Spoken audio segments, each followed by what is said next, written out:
Pop Scoop. Hey, you're watching Pop Scoop. I am here with the lovely Luke friend. 1, 2, 3, 4. Yeah, oh, oh, oh, yeah, oh, oh, oh, yeah, you and me take on the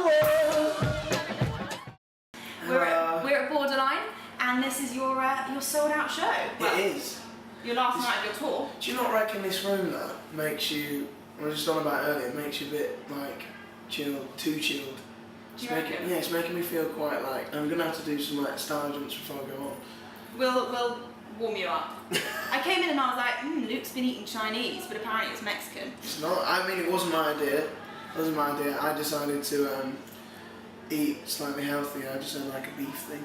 Oh, you didn't have the Salad. full No, I didn't have the Mexican. Well, I don't want to do that before I'm on stage. And you can't eat dairy as well. I know singers have to be quite careful. Yeah. Room temperature water, Luke, I hope.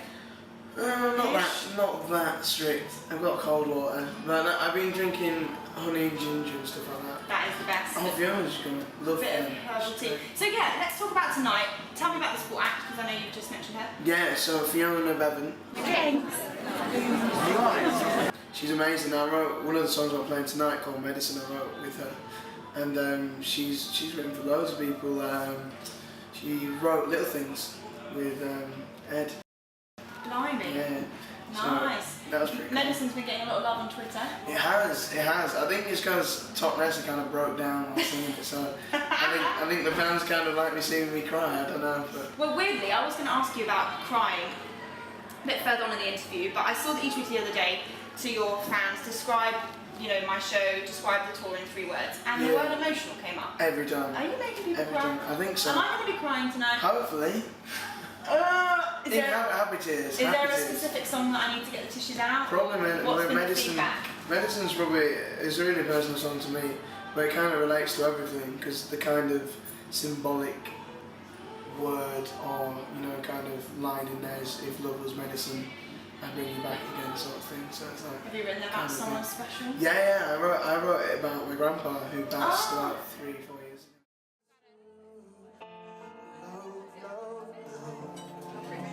Love was medicine.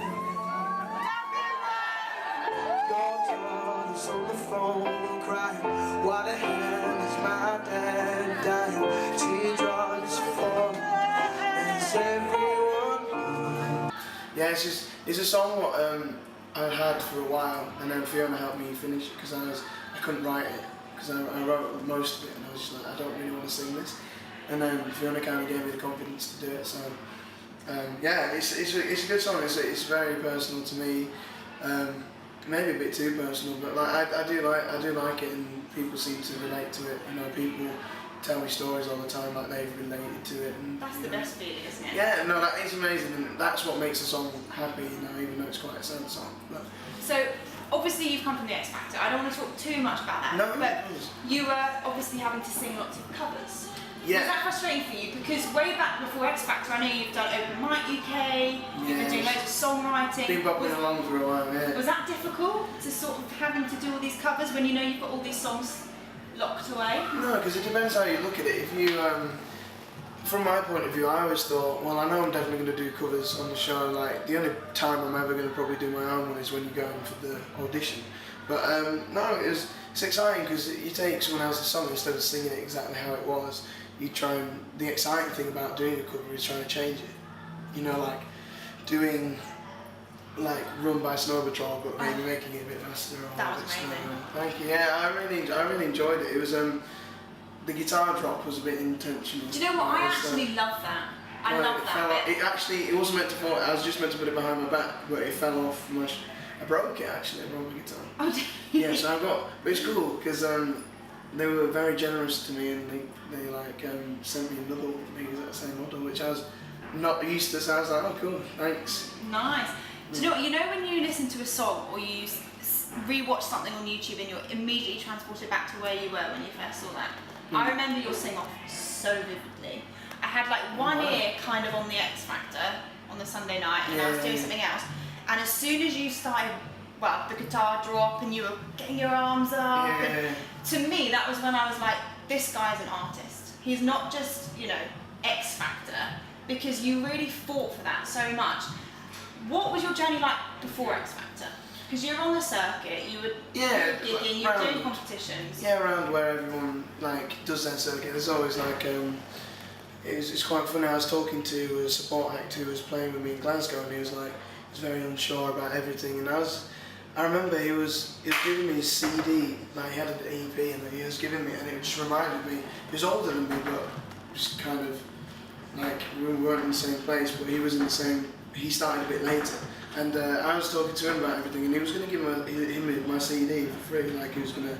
I was like, no, I should pay for it. What is it like? You know, as an artist, you should. Yeah. Like, I never believed in that. Like, I've seen people do it before, where just because they're the headline act, they should get stuff for free. I don't believe in that. I think, especially when in the spot act, I really enjoyed it. I asked him, where's your CD? Can I get it? Or you got an EP?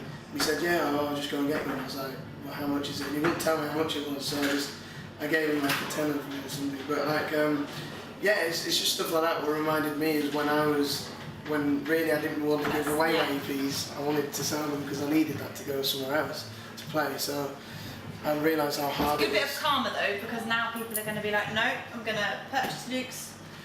Yeah, I guess, yeah. I mean, I hope so. It's always, like, everyone needs that kind of, like, you know, to carry on doing stuff. You need people who love your music and want to get it and stuff, which is great. So, speaking about people that love you, I obviously want to talk about the single. Yeah. Because this is a compliment, and I don't want it to not sound like a compliment, No. but your first single coming out of X Factor, top 40, that Yeah. is a ridiculous achievement. And It's great. to be fair, you didn't have a lot of radio and TV or anything, No. which is a huge testament to your craft, your amazing fan base. That must have been the biggest shock, because you see all, you know, so many people that have had so much airtime, radio, TV, and Yeah. their singles don't always quite make the top 40. That was It's actually the scariest thing. impressive. Yeah, it's the scariest thing ever, because you know you got fans, like, especially with me, like, I can't ever really seem to get away from the fact that I know I've got amazing fans, and they are crazy. Like, I mean, tonight it's just rambling there. So. I'm having to make a time for a speech. To the Senate, everything. I honestly love you guys very much. Thank you so much. So this is a song we're going in the top 40.